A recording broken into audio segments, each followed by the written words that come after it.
시작해 볼게요. 2장입니다. 베드로후서 2장이에요. 베드로후서 2장 오늘은 잘 못 읽으실 상황이니까 저는 그냥 중요한 것만 짚고 가겠습니다. 자, 첫 번째 1절 보시면 중요 단어가 나오죠. 거짓 선지자. 이 거짓 선지자는 참 중요한 단어예요. 왜일까요? 계시록에도 나오니까. 거짓 선지자는 계시록에도 나와요. 그래서 가증한 영, 뭐 개구리 같은 뭐 이런 식으로 해가지고 거짓 선지자는 계속 등장합니다. 그런데 지금 이 베드로가 거짓 선지자를 말했다라고 하는 게 재밌는 거죠. 읽어볼게요, 제가. 그러나 백성 가운데 또한 거짓 선지자들이 일어났었나니 이와 같이 너희 중에도 거짓 선생들이 있으리라. 그들은 멸망하게 할 이단을 가만히 끌어들여 자기들을 사신 주를 부인하고 임박한 멸망을 스스로 취하는 자들이라 라고 했어요. 그러면은 이 거짓 선지자들의 핵심은 단어가 중요해요. 선지자라는 건 뭘 얘기하는 사람이겠어요? 하나님의 뜻을 말하는 거겠죠? 하나님의 뜻을 말하는 사람이에요. 거짓 선지자라고 하는 거는 하나님의 뜻이 아닌데 하나님의 뜻이라고 얘기하는 사람이 거짓 선지자예요. 그런데 이 거짓 선지자들은 누구의 뜻을 말하는 사람일까요? 라고 하잖아요. 그러면 3절 보시면 그들이 탐심으로 지어낸 말을 가지고 라고 하죠. 탐심. 그러니까는 이 거짓 선지자들에게는 진실이요. 있어요. 이게 중요한 거예요. 그러니까 거짓말 했다가 아니라 그들에게는 이게 진실이에요. 진실이라고요. 그래서 이걸 제가 뭐라고 적을 거냐면 선택적 진실이라고 적을게요. 한 번 더 합니다. 선택적 진실.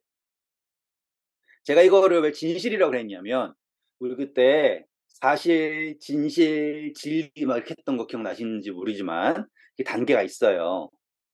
그래서 한 번만 더 해볼게요. 혹시 처음 들으시는 분도 있으니까 사실이 있죠? 사실은 일어나는 사실이에요. 우리가 관여하지 않아도 일어나는 사실이고요. 진실은요, 이걸 우리 사실을 소화를 해야 돼요. 그래서 아무리 사실이어도 누군가한테는 진실이 아닐 수 있어요. 가짜뉴스 많죠? 같은 사건을 보고서 누구에게는 이게 다르게 해석되고. 그러니까 진실이라고 하는 거는 우리가 소화를 어떻게 하느냐에 따라서 진실이에요. 근데 여기서 이제 진리는 그 이상이에요. 자, 이제 한 번만 더 하면 사실은 해가 뜹니다. 해가 뜨든지 안 뜨든지 나랑 관계가 없어요. 하지만 그건 사실이에요. 해가 뜬다라고 하는 것. 맞죠? 그런데 자, 누군가가 저를 사랑해요. 그거는 사실이면 안 돼요. 왜냐하면 사실이 아니라 뭐가 돼야 되냐면 나타나는 게 아니라 그 속이 중요한 거잖아요. 그건 진실이 중요해요. 그래서 누가 나를 진심으로 사랑하는가 중요하지 모양적으로 예를 들어서 사랑한다고 하면 이렇게 해야 된다라고 하는 조건들이 있죠. 사랑하는 사람은 연락을 하는 거야. 사랑하는 사람은 선물을 주는 거야. 이런 조건들만 막 해줘요. 그러면 그건 사랑이 아니죠. 근데 사실의 범위에서는 그건 사랑이라고 할 수 있잖아요. 차이점 구분하셨죠? 했던 설명이지만 짧게 할 거예요. 그래서 진실은 소화가 되는 거예요. 하지만 진리라고 하는 건요, 이제 어떤 거냐면, 이거는 뭐랑 연결시켰다고 설명해 드렸어요? 이거는 내 존재가, 생명이 연결된 거로 우린 진리라 그래요. 그게 아니면 내가 없어요. 이해하셨죠? 그러니까 이게 예를 들어서 뭐 비교한다고 해볼게요. 우리 남북 전쟁이 있었죠? 한국 사람이니까 다 아시죠? 남북 전쟁이 남침이에요, 북침이에요? 이거예요. 누군가에게는 남침이고요, 누군가에게는 북침이에요. 이해하시겠죠? 하지만 그게 저에게 있어서 제 생명과는 관계가 없어요. 그걸 우리는 이제 진실을 가려라라고 하는 문제인 거예요. 하지만 진리라고 하는 거는 그게 틀리면 내가 없어요. 우리는 그거를 진리라고 하는 거예요. 예를 들어서 하나님이 있어요 없어요를요, 그거를 진실이라고 하는 문제로 다투면 안 돼요. 사실이라고 하는 문제가 다퉈도 안 돼요. 하나님이 계시냐 안 계시냐의 문제는 저에게 있어서는 이거는 진리의 문제예요. 왜냐하면 그분이 없으면 내 존재가 없다라고 생각되기 때문이에요. 분명한 차이가 이해되셨죠? 그래서 성경은 우리에게 사실을 가르쳐주는가 진실을 가르쳐주는가 이거 아니에요. 그 이상이에요. 그게 바로 진리를 말하는 거고 예수님께서도 진리를 알아라 라고 얘기했고 그분 자신이 뭐라고 말씀하셨어요? 진리라고 얘기하셨죠. 근데 진리는 뭐냐면 이제 변하지 않죠. 변하지 않는 거예요. 이거 더 하면 안 되겠다. 시간 너무 다니까 그만 넘어갈게요. 자, 그런데 이 진리라고 하는 거는 뭐와 붙어 있는 거냐면 하나님과 붙어 있는 거예요. 하나님. 하나님만이 진리세요. 그런데 여기 아까 거짓 선지자는 무슨 말을 전해야 돼요? 진실이, 죄송합니다. 진리를 전해야 되잖아요. 진리를. 그쵸? 근데 이 사람들은 뭘 전한다고요? 선택적 진실을 전한다고요. 그럼 이 사람들이 하는 말이 틀리게 느껴질까요? 맞게 느껴질까요? 이거 이해하실 수 있겠어요, 이제? 선택적 진실은 이 같은 이해를 가진 사람들한테는 맞게 느껴진다고요. 분명히 그거는 진리가 아니거든요. 하지만 이 거짓 선지자들이 전하는 하나님의 뜻이라고 말하는 것은 선택적 진실인데 이 선택적 진실은 같은 선택을 한 사람들에게는 무엇으로 해석이 되냐면 진리로 해석이 된다 이 말이에요. 그걸 우리는 사람들이 뭐라고 얘기하냐면 교리라고 합니다. 교리는 절대로 진리일 수가 없어요. 그런데 사람들은 교리를 뭐라고 얘기하는 거예요? 진리라고 얘기한다고요. 이거는 진리가 아니에요. 이거는 선택적 진실일 뿐이에요. 왜냐하면 그러한 시각에서 바라봤을 때 그것이 맞다라고 이야기하는 거죠.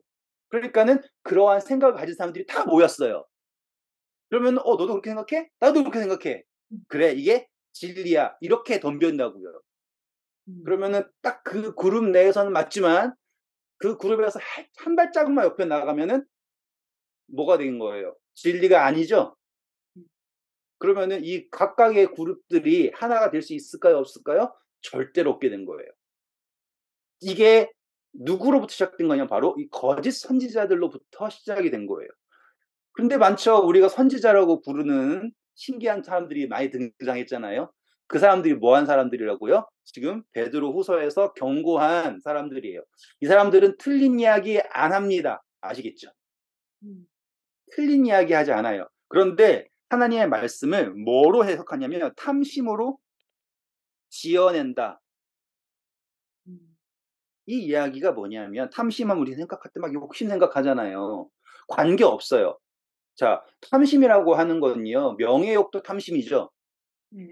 네. 물질만 탐시가 아니에요. 명예도 탐심이에요. 그러니까 내가 한 말이 틀리지 않다고 변호하려고 하는 것도 탐심이에요.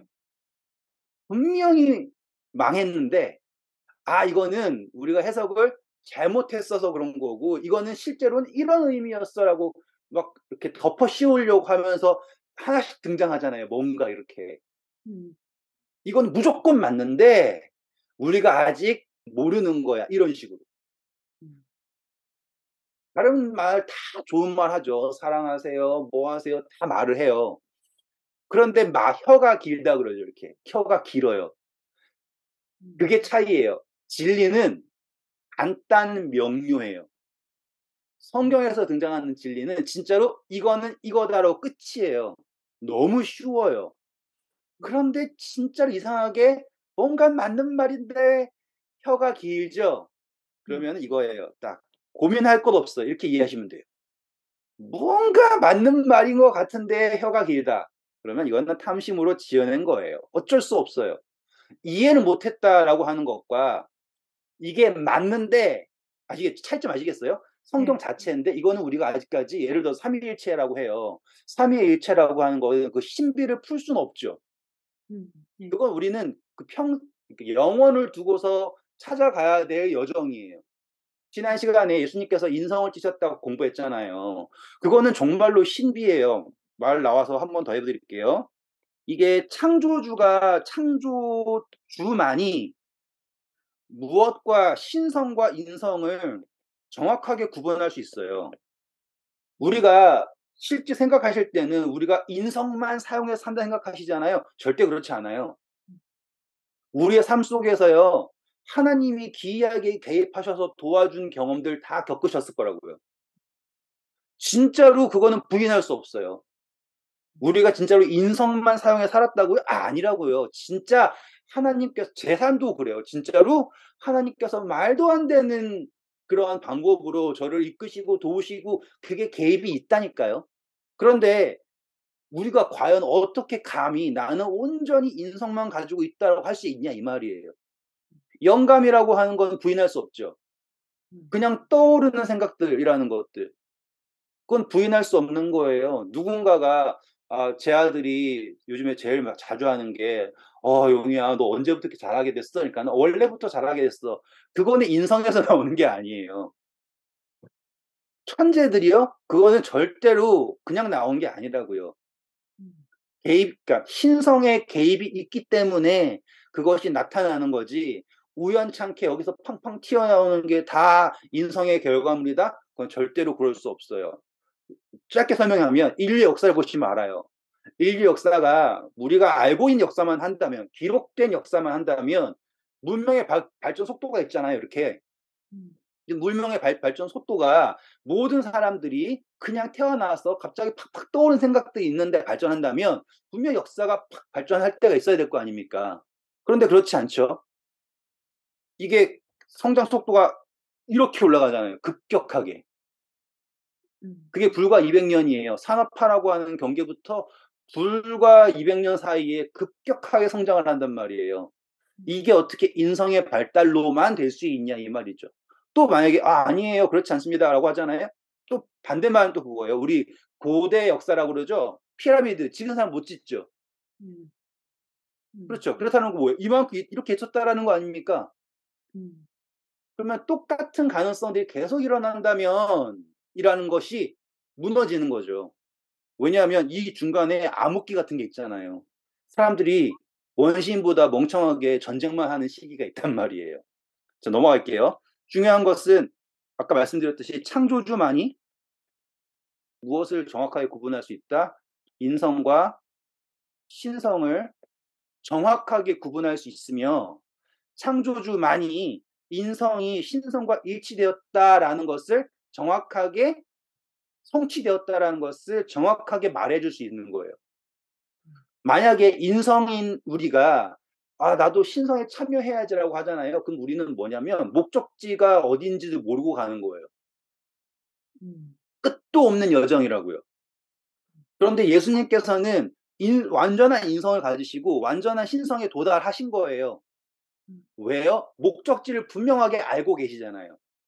그래서 예수님의 공생애가 의미 있는 거죠. 왜요? 30년은 완전한 인간으로 사셨죠.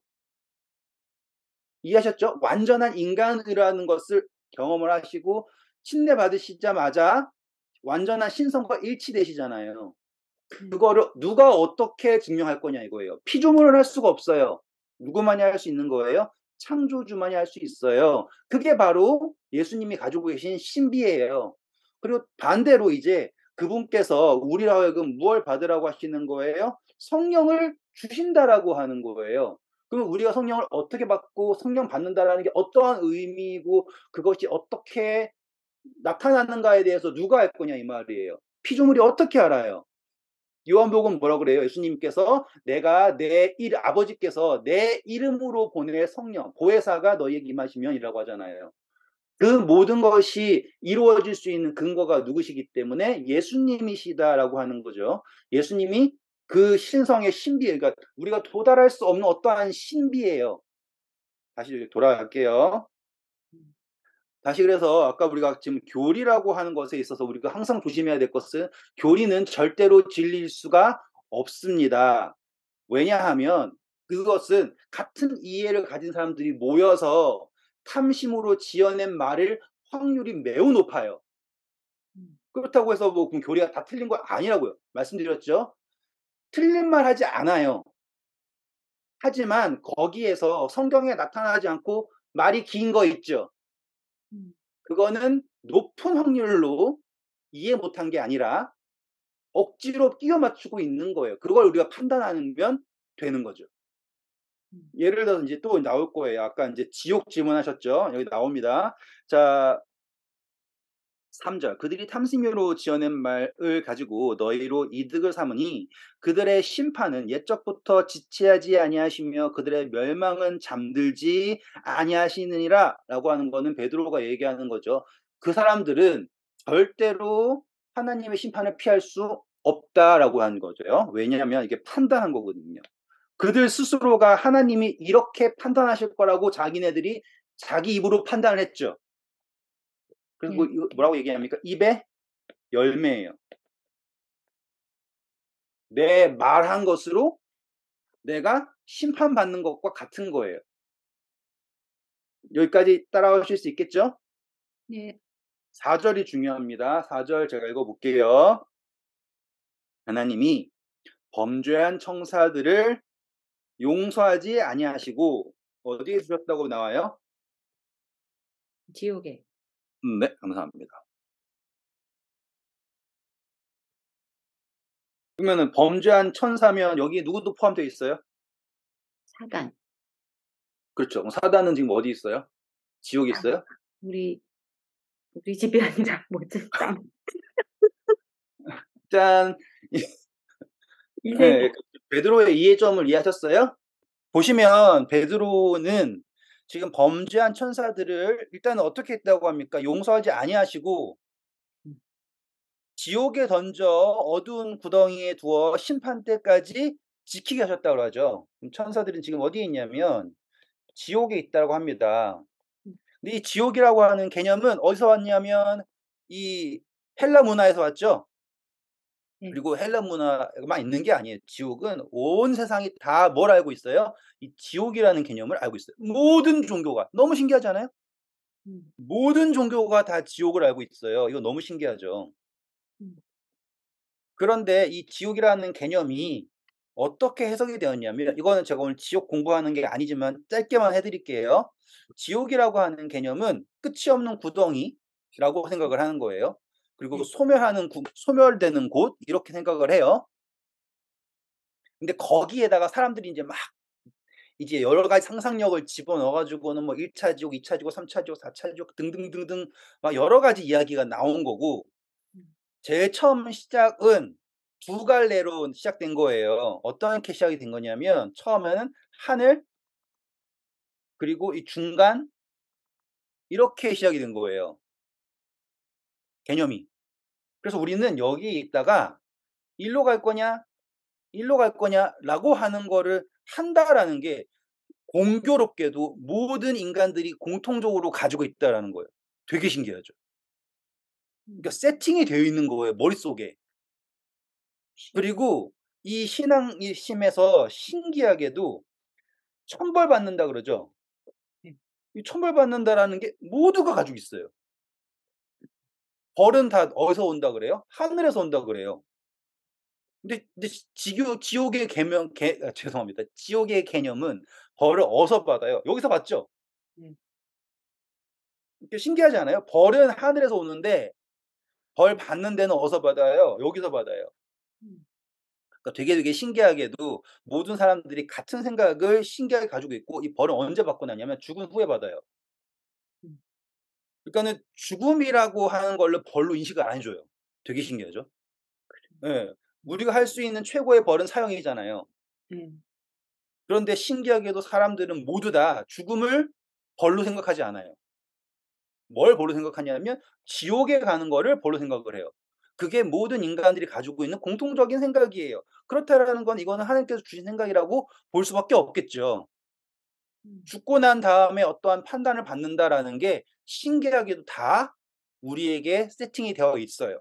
하지만 이 성경에서 나와 있는 지옥의 개념은 죽은 후에 가서 어떻게 된다라고 하는 개념을 설명하지 않죠. 왜냐하면 베드로가 뭐라고 얘기했어요?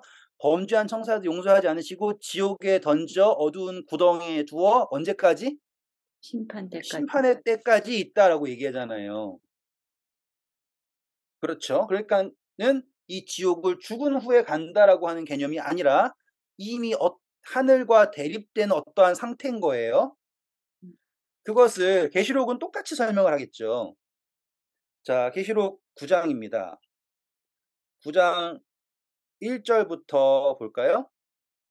다섯째 천사가 나팔을 불매 내가 보니 하늘에서 땅에 떨어진 별 하나가 있는데 그가 무저갱의 열쇠를 받았더라. 보세요. 하늘에서 그가 떨어졌죠? 음, 하늘 떨어졌어요. 맞아요? 네. 베드로후서 이야기가 같죠? 그다음 그가 무저갱을 여니 그 구멍에서 큰 화덕 연기 같은 연기가 올라오매 해와 공기가 그 구멍의 연기로 말미암아 어두워지며 그 황충이 연기 가운데로부터 땅 위에 나오매 그들이 땅에 있는 정갈의 권세와 같은 권세를 받았더라. 네, 이거를 상상해 가지고 막 괴물들이 기어온다 생각하지 마시고요. 지금 다 어디에 있어요? 무저갱이라 그러죠? 이 단어 때문에 무저갱. 음, 이게 지옥이에요. 음, 그래서 이게 땅에 속해 있는 거예요. 그러니까는 하늘은 높이가 끝이 있어요, 없어요? 없어요. 없죠. 음, 땅도 높이가 그러니까 깊이가 끝이 있어요, 없어요? 없어요. 없다라고 생각을 하는 거예요. 근데 그게 뭐냐면 하나님과 반대인 거죠. 음, 음, 차이점 보이시죠, 이제? 왜 이게 무저갱이라고 표현하냐면 하나님은 하늘이고 하늘과 제일 반대에 있는 데는 어디라고요? 땅이라고 생각을 하는 거예요. 아무리 우리가 땅 파봤자 지구 반대편 가면 또 다른 하늘이겠죠. 그러니까 개념 자체가 전혀 과학적이진 않아요. 대신 상징적으로 하늘과 반대라고 하는 게 지옥이에요. 아시겠죠? 네, 그러니까는 하늘과 반대되는 곳에 남겨두신 거예요. 언제까지? 심판의 때까지. 맞습니까? 네, 그리고 이 하늘에 반대되는 개념에서 이 존재들이 어디로 올라온다 그래요? 땅에 올라온다 그러죠? 음, 네, 제가 계시록 제가 잠깐 해드렸을 때 계시록은 항상 어떠한 대립이 있냐면 하늘과 땅의 대립이 있고 음, 땅에서는 바다와 땅의 대립이 있고 이렇게 있다 했지 않습니까? 네, 근데 지금 이 땅에 속해 있는데 이 땅보다 더 땅에 속한 개념이 등장한 게 바로 무저갱인 거예요.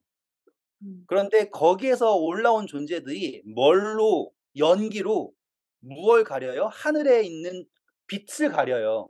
음, 그러면은 다분히 상징적이고 충분히 이해하실 수 있겠죠. 네, 네. 그 역할을 하는 게 하늘에서 떨어진 별이에요. 음, 그러면 하늘에서 떨어진 별은 누구겠어요? 계시록 12장에 나오죠. 용이 떨어지잖아요. 그쵸? 네, 그리고 너 아침성 계명성이요. 라고 하는 건 어디서 나와요? 이사야서 14장에 나오죠. 음, 어찌하여 하늘에서 떨어졌느냐라고 하지 않습니까? 네, 지금 개념들이 다 맞아떨어지죠?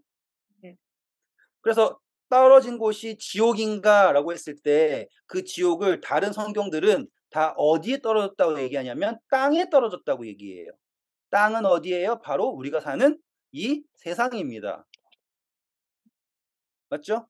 네, 그래서 하나님이 없는 세상은 끝이 없는 무저갱이에요. 음, 하나님이 있는 세상은 하늘에 속한 거고요. 이해하셨죠? 네, 네. 다시 한번 아까 인성 신성 한번 더 할게요. 예수님이 가지고 계신 인성은 어떤 인성이냐? 우리와 똑같은 인성이에요. 아시겠어요? 똑같은 인성이에요. 연약함 다 있어요. 그런데 하나님을 신성을 인정한 인성이라고요. 신성을 뭐한 인성이라고요? 인지 혹은 인정한 인성이라고요. 신성을 인지한 혹은 인정한 인성. 아담은 신성을 거절했죠. 음, 그 상태의 인성이에요. 그러면 이 상호작용을 모르잖아요. 근데 예수님께서는 우리의 모든 연약함 다 아시거든요. 하지만 동시에 무엇을 아시냐면 이 신성과의 상호작용을 아신다고요. 하나님께서 인간을 완전하게 창조하지 않으시고 생명을 안 주셨죠. 대신 누굴 주셨다고요? 자신을 주셨잖아요. 중요한 차이점이었죠. 그래서 인간이 범죄하고 나서 생명과로 가는 길을 막으신 이유는 뭐예요?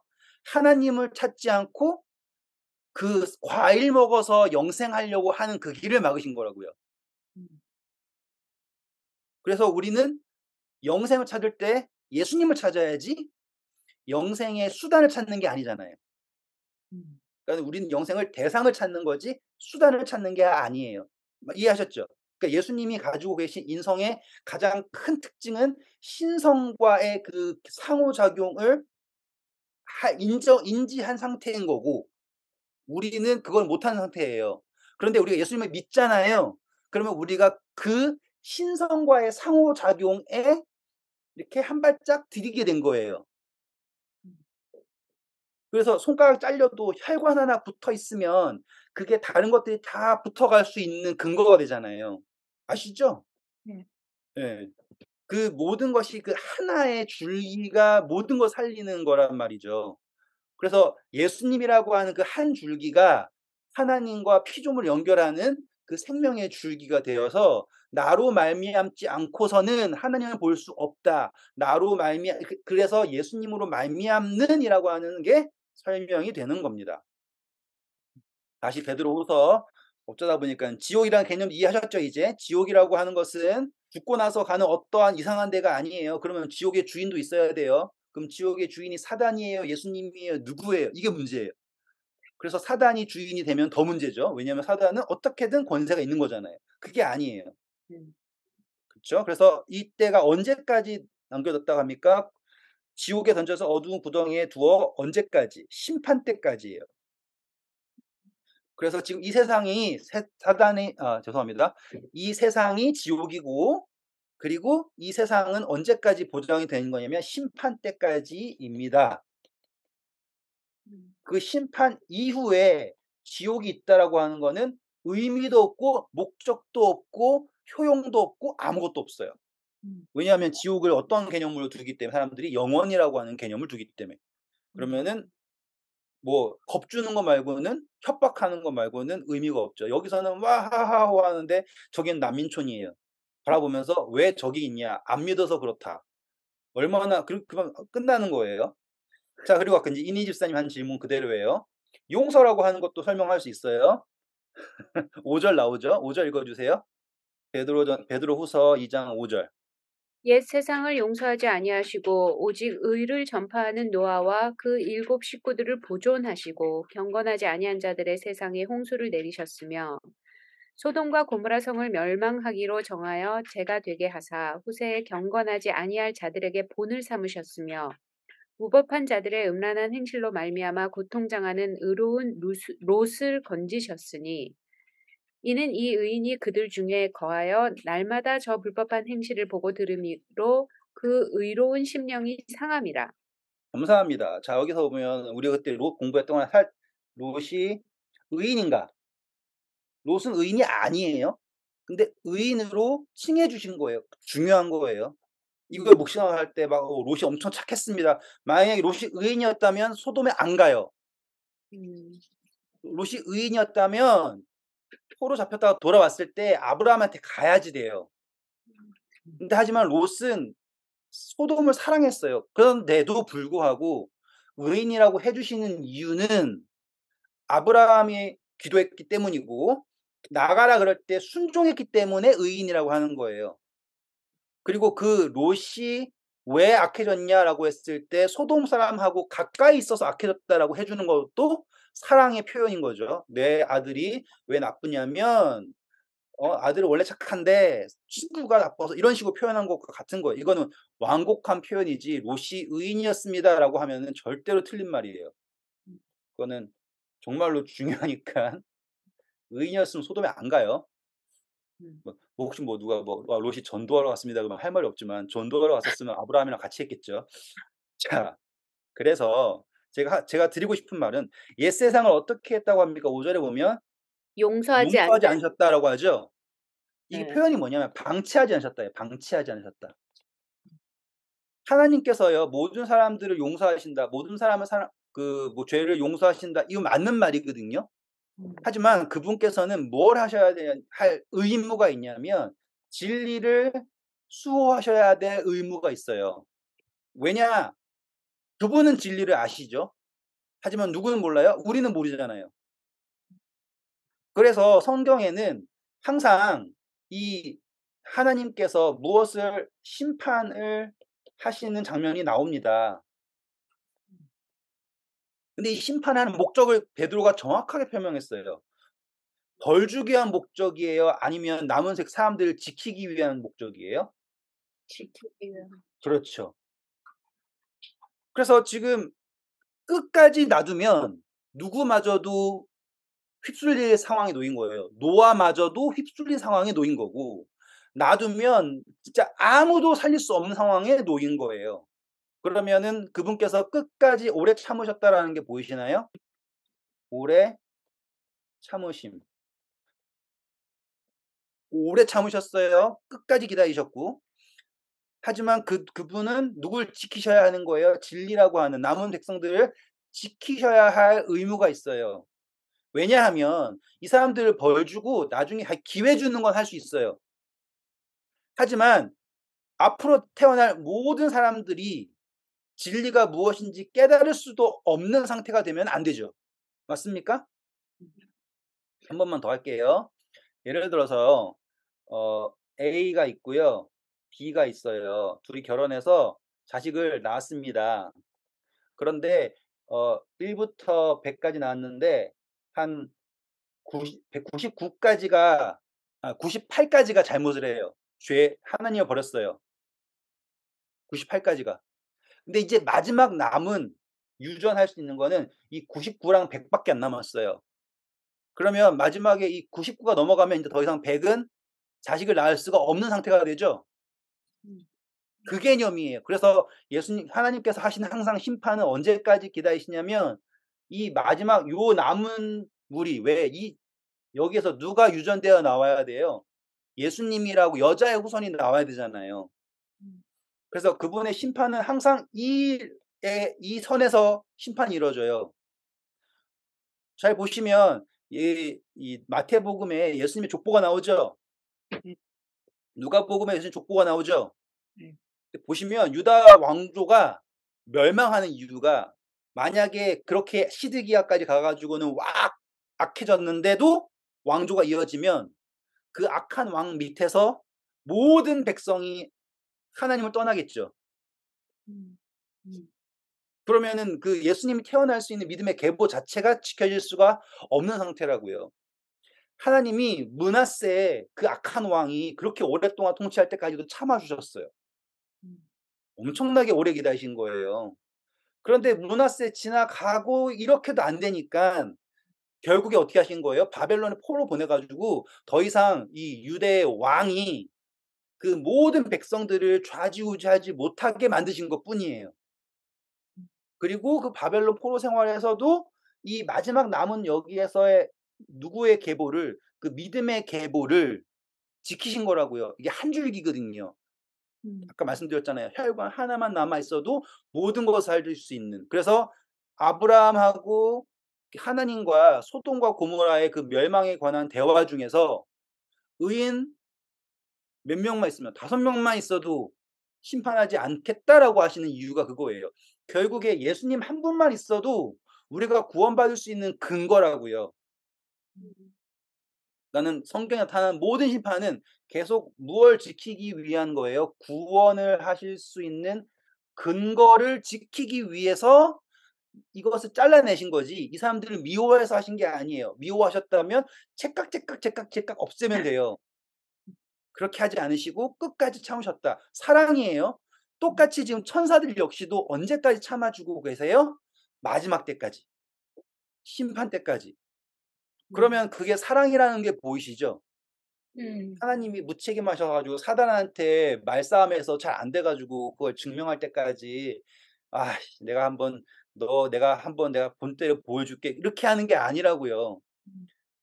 근데 이상하게 이 잘못 배운 성경은 사단이 아주 질문을 잘해 가지고 그 질문에 답하려고 예수님이 이렇게도 하고 저렇게도 하고 다 답을 하고 있는 상황이라서 어쩔 수 없이 우리가 고생받고 있다? 그게 아니라 지금 예수님께서는 그분의 피조물 모두를 사랑하고 계시고 그 모두를 지키기 위해서 끝까지 참고 자기 사람을 사랑하시되 끝까지 사랑하신다라는 게 이루어지고 있는 것이고 그 가운데 우리가 그분의 증거로서 그분의 증인으로서 함께 일하고 있는 축복을 누리고 있는 것뿐이에요. 이해되셨죠? 네. 그래서 8절 이해하셨고 9절 읽어 주세요. 주께서 경건한 자는 시험에서 건지실 줄 아시고 불의한 자는 형벌 아래에 두어 심판 날까지 지키시며 특별히 육체를 따라 더러운 정욕 가운데서 행하며 주관하는 일을 멸시하는 자들에게는 형벌할 줄 아시느니라. 이들은 당돌하고 자긍하며 떨지 않고 영광 있는 자들을 비방하거니와 더 큰 힘과 능력을 가진 천사들도 주 앞에서 그들을 거슬러 비방하는 고발을 하지 아니하느니라. 그러나 이 사람들은 본래 잡혀 죽기 위하여 난 이성 없는 짐승 같아서 그 알지 못하는 것을 비방하고 그들의 멸망 가운데서 멸망을 당하며 불의의 값으로 불의를 당하며 낮에 즐기고 노는 것을 기쁘게 여기는 자들이니 점과 흠이라. 너희가 함께 연애할 때 그들의 속임수로 즐기고 놀며 음심이 가득한 눈을 가지고 범죄하기를 그치지 아니하고 굳세지 못한 영혼들을 유혹하며 탐욕에 연관된 마음을 가진 자들이니 저주의 자식이라. 그들이 감사합니다. 여기까지만 할게요. 저 다니엘서 잠깐 가실게요. 다니엘서 잠깐 가셔 가지고 다니엘서 7장 21절 한번 읽어 주실까요? 내가 본즉 이 뿔이 성도들과 더불어 싸워 그들에게 이겼더니 자 보세요. 이 뿔이라고 하는 게 인제 이 예언에 나온 거예요. 누구랑 싸운다 그랬어요? 성도랑 싸운다 그랬죠. 음, 그렇죠? 네. 자 손가락 집어 놓으시고 계시록 12장 가셔서 성도랑 싸운다 그랬어요. 계시록 12장 17절 읽어 주세요. 용이 여자에게 분노하여 돌아가서 그 여자의 남은 자손 곧 하나님의 계명을 지키며 예수의 증거를 가진 자들과 더불어 싸우려고 바다 모래 위에 서 있더라. 그쵸. 성도랑 싸운다. 음, 하는 예수님의 증거를 가진 사람과 싸운다. 맞는 말이죠. 음, 네. 근데 이긴다고 표현하죠. 그러니까는 지금 핍박받고 있는 거예요. 음. 근데 언제까지예요? 26 다니엘서 7장 26 25절 보시면 어떻게 하냐면 읽어 주세요. 그가 장차 지극히 높으신 이의 말로 대적하며 또 지극히 높으신 이의 성도를 괴롭게 할 것이며 그가 또 때와 법을 고치고자 할 것이며 성도들은 그의 손에 붙임 바 되어 한 때와 두 때와 반 때를 지내리라. 그러나 심판 감사합니다. 그러면 보시면 어 성도를 대적하고 말로 괴롭히게 한다 그러죠. 베드로 후서랑 똑같죠, 지금? 음, 네. 그쵸. 이상 없이 막 비방한다 그러잖아요. 그쵸? 음, 그리고서는 인제 이거는 제가 할 수 있는 범위가 아니니까 한 때, 두 때, 반 때를 허락하셨대요. 음. 근데 우리 예수님도 공생애를 몇 년 하셨어요? 3년 반. 3년 반. 한 때, 두 때, 반 때. 맞죠? 네. 네. 음, 같은 거예요. 음, 그러니까는 예수님께서 공생애 하신 기간과 같은 기간을 지금 성도들이 허락되어 있네요, 사단의 그 세력 아래. 그런데 언제까지 보존되어 있냐? 26 절. 그러나 심판이 시작되면 그는 권세를 빼앗기고 완전히 멸망할 것이요. 그렇죠. 그러면 아까 똑같지 않습니까? 베드로 후서랑? 언제까지 보존하셨다 그랬어요? 심판이 시작될 때까지라고 했죠. 음, 음. 그러면은 베드로는 새로운 이야기를 이상을 받아 가지고 한 게 아니죠. 음. 이거를 분명히 다니엘서를 완벽하게 이해하고서 말한 거예요. 지금까지 질문 없으시죠? 네. 그리고 네. 이 사람들이 이 권세가 하나님을 믿는 사람들을 핍박한다라는 걸 베드로도 인정하고 있고요. 그 하나님의 핍박을 하는데 이 사람들이 누구의 탈을 쓰고 하고 있다라는 걸 확실하게 알고 있어요, 지금. 하나 성도를 선지자. 괴롭게 하는데 때와 법을 고치고자 하고서는 막 하죠, 이체. 음, 예. 음, 그러니까는 이 거짓 선지자들이 하는 것 같다라는 거 아시겠죠? 이거는 양의 탈을 쓴 늑대처럼 하나님의 자리에 앉아 가지고 핍박을 하는 게 보이죠? 그리고 데살로니가 공부할 때 "가증한 것이 거룩한 것에 쓰는 것을 보거든."라고 했던 것도 기억나시고 그러니까 음, 다 음, 같은 이해를 가지고 있어요. 음. 다니엘서 8장 이해 다시. 다니엘서 8장 10 절부터 읽어 볼까요? 그것이 하늘 군대에 미칠 만큼 커져서 그 군대와 별들 중에 몇을 땅에 떨어뜨리고 그것을 짓밟고 또 스스로 높아져서 군대의 주제를 대적하며 그에게 매일 드리는 제사를 없애버렸고 그의 성소를 헐었으며 그의 그렇죠. 보시면은 하늘의 주제를 대적한다라고 하는 표현이 나왔죠. 음, 그럼 같은 거 맞죠, 이제? 네. 완벽하게 같다라는 거 이해하셨습니다. 음, 다시 베드로후서 올게요. 지금 우리 다니엘서랑 계시록 공부하는 게 아니지만 그래도 이 베드로가 같은 이해를 가지고 있다라는 거 보여드리기 위해서 한 거예요. 베드로후서 2장 12절부터 보면 이 사람들은 지금 이성이 없는 뭐 같다고 합니까? 짐승. 그렇죠. 그러면 다니엘서에 나와 있는 짐승에 관한 예언들 기억나시죠? 예. 네. 네. 사자, 곰, 표범 이런들. 그래서 마지막에 가장 존재가 무서웠던 게 모든 걸 씹어먹고 있는 이상한 짐승이잖아요. 그래서 마지막에 나타나는 모든 예언은 다 짐승으로 가는 거예요. 그래서 염소든지 뭐든지 다 뭐 뿔이 있든지 뭐든지 다 이렇게. 그러면 그들이 이성이 없이 떠들고 있다라는 거를 베드로가 보고 이해를 하고 있는 거예요. 그래서 이 사람들은 짐승 같아서 그 알지 못하는 것을 비방하고 그들의 멸망 가운데서 멸망을 당하며 그다음 13절 읽어 주실까요? 불의의 값으로 불의를 당하며 낮에 즐기고 노는 것을 기쁘게 여기는 자들이니 점과 흠이라.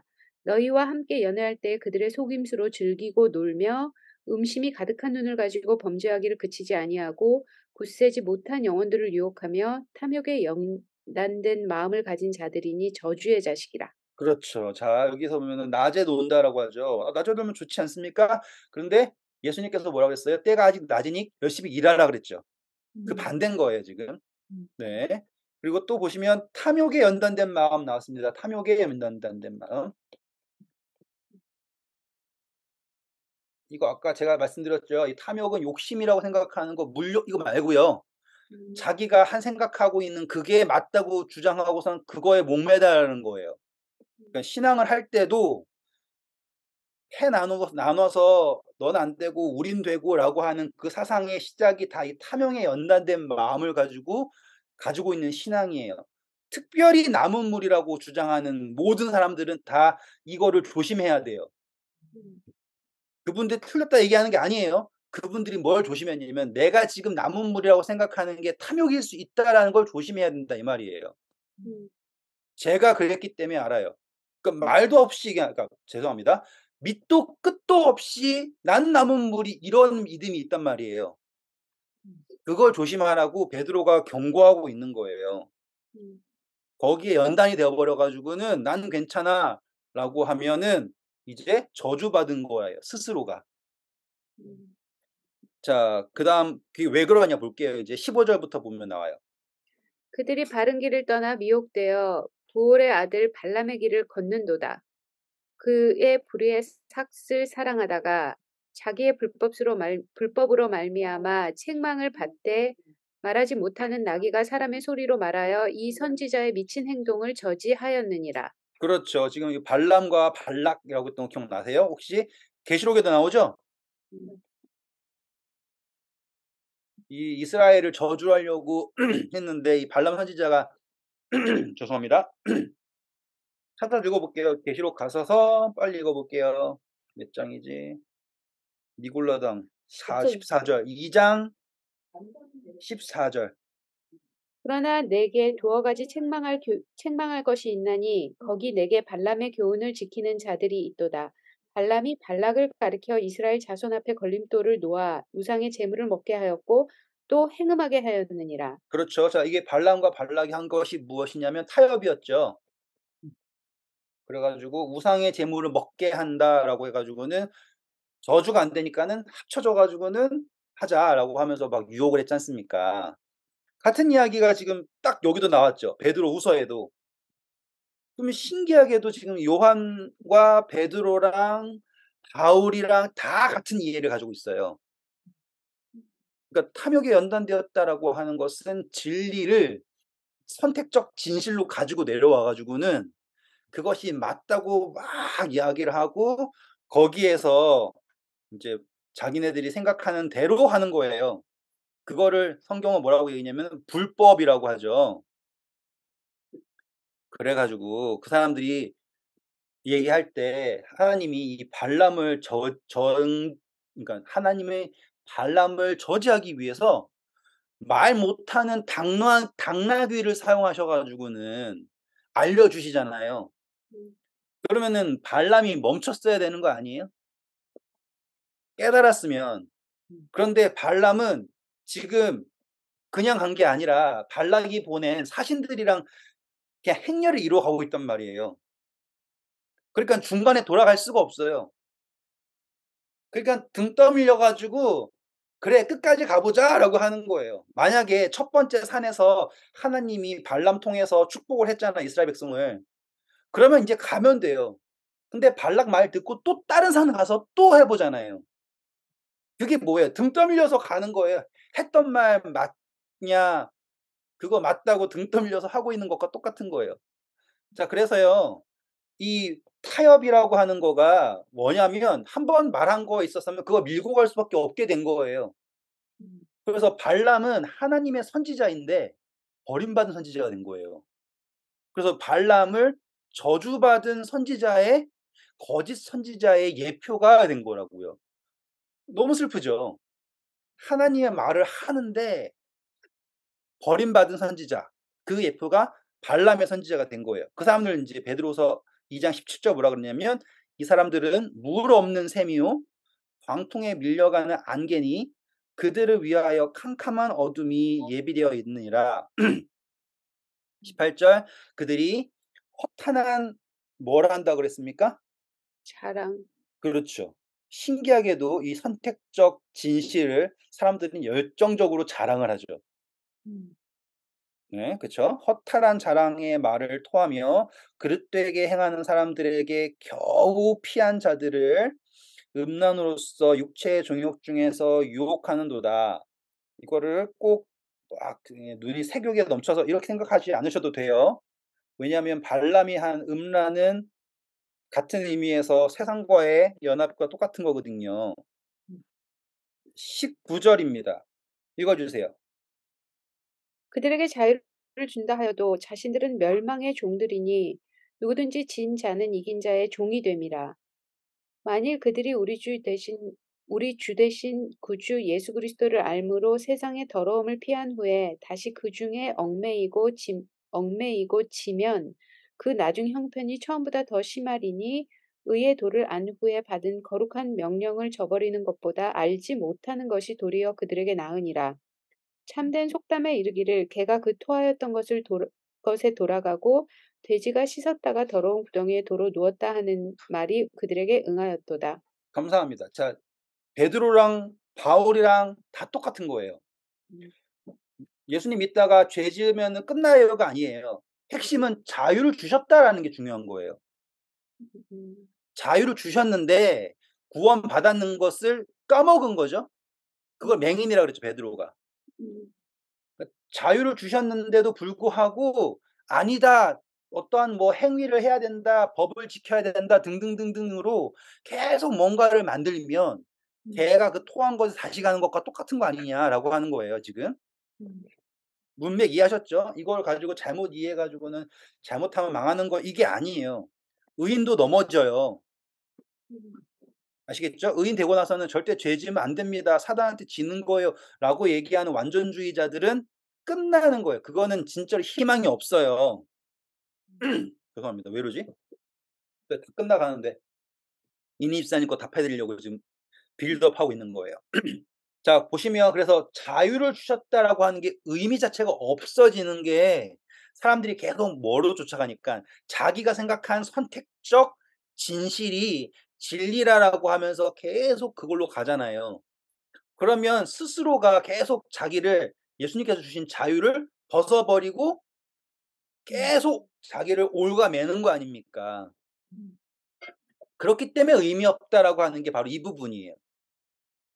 맞죠? 자 지옥이라고 하는 개념이 인제 "왜 모든 사람이 다 가지고 있냐?"라고 하잖아요. 음. 그럼 이 지옥이라고 하는 개념이 이 누구로부터 비롯되었냐 이거예요. 이 개념이 누구로부터 비롯되었고 누구로부터 발전되었냐 이거예요. 하늘에 대해서 상상할 수 있는 사람들이 많지 않죠. 음. 음. 하늘에 가서 뭐 한다라고 생각하는 거 사람들이 할 수 있는 건 기껏 이슬람 사람들은 기껏 무슬림들은 뭐 부인이 몇 명이고 뭐 술이 흐르고 뭐 어쩌고 그 얘기밖에 못 해요. 음. 왜냐하면 상상력에 한계가 있으니까. 음. 그런데 발전된 건 뭐가 발전된 줄 아세요? 지옥에 대해서는 엄청나게 발전돼 있어요. 음. 불교에도는 뭐 한랭지옥, 뭐 무슨 뭐 열지옥, 뭐 가시지옥, 무슨 뭐 그래서 막 거짓말 많이 하는 사람들 혓바닥에다가 어떻게 한다는 등 신기하죠. 음. 이 개념은 신기하게도 하늘에 대한 개념은 기껏 해야지 편하고 뭐 좋다 그 정도지만 음. 지옥에 대한 개념은 되게 발전되어 있어요. 세분화돼 있고. 그거는 하나님이 알려주신 게 아니라 누가 발전시킨 거냐면 사람이 발전시킨 거예요. 어떠한 이해로 발전시켰냐면 인과응보로. 음. 음. 인과응보라고 하는 개념으로 발전시켰어요. 음. 반대로 하늘은 할 수 있는 게 없죠. 음. 음. 반대를 모르니까. 음. 그렇죠? 그런데 하나님의 입장에서요 이제. 음. 하나님의 입장에서는 인과응보가 질문이에요. 말이 안 되죠. 그렇죠? 음. 그럼 이해하신 거예요 이제. 왜냐하면 사람이 잘못한 것에 대해서 벌 준다라고 하는데 사람이 잘못한 거가 무엇이냐 이거예요. 없죠. 예, 공기에다가 이렇게 한다고 해서 음. 의미를 갖냐? 의미를 안 갖죠. 그리고 내가 하늘에다가 하나님 미워하고 돌멩이 세게 던져요. 안 되잖아요. 총을 음. 쏴요. 안 되잖아요. 전에 말씀드렸잖아요. 우리가 내가 범죄하는 것을 하나님에게 범죄했다고 말하지만 실질적으로 하나님에게 범죄할 수 있는 존재는 없어요. 음. 맞죠? 그러니까 지옥이라고 하는 개념은 인간의 입장에서는 인과응보가 되어야 되기 때문에 막 발전돼야 되는 거예요. 왜? 내가 지금 죄를 못 하니까. 복수를 못 하니까. 음. 음. 누가 나 잘못해요. 그럼 내가 지금 당장 복수할 수 없어요. 그러면 그거를 제어하기 위해서 발전할 수 있는 거는 이것밖에 없어요. 내가 못하지만 하나님이 나를 대신해서 너를 네가 한 거 그대로 벌 주실 거야라고 해서 발전된 게 지옥 문화고, 하지만 그 문화는 하나님의 입장에서는 의미가 없는 것이다. 따라서 지옥에 대한 모든 이해가 맞다면 그 지옥은 사람이 운영하는 지옥일 테고 그 의미가 없는 거죠. 왜 사람이 지옥 갈 테니까. 하지만 계시록은 어떻게 끝났냐면 영원한 소멸로 하는데 그거를 베드로가 한단 말이에요. 음. 자, 마지막 이것만 하고 끝낼게요. 3장 읽어주세요. 그러나 주의 날이 도둑같이 오리니 그날에는 하늘이 큰 소리로 떠나가고 물질이 뜨거운 불에 풀어지고 땅과 그 중에 있는 모든 일이 드러나리로다. 그렇죠. 자, 그래서 베드로가 인지하고 있는 심판은 뭐냐면 모든 것이 불로써 드러나는 거예요. 드러남. 그러면 잘 보세요. 하나님이 계시면 하나님이 있는 사람은 생명은 생명으로 다겠죠. 생명은 생명으로 드러날 것이고요. 그게 알고 생명 없음, 가라지로 드러나겠죠. 음. 그러면 생명이 없는 거를 굳이 다시 또 드러낼 이유는 없죠. 음. 그래서 베드로는 지옥을 이렇게 우리가 생각하는 그 지옥을 인식하지 않고 소멸되는 것, 드러나는 것을 심판이라고 인지하고 있었어요. 베드로가 분명하게. 그리고 범죄한 천사들 역시도 그 심판의 때에 드러날 것이에요. 그래서 다음 주에 이제 마지막 3장을 할 텐데 그 3장이 바로 이제 너무 짧아요. 금방 끝나서 아마 3장 30분 만에 끝날 것 같긴 하지만 3장을 하면서 마지막 심판이라고 하는 거를 베드로가 어떻게 이해하고 있는가를 분명하게 이해하게 되실 겁니다. 음. 감사합니다. 고생하셨어요.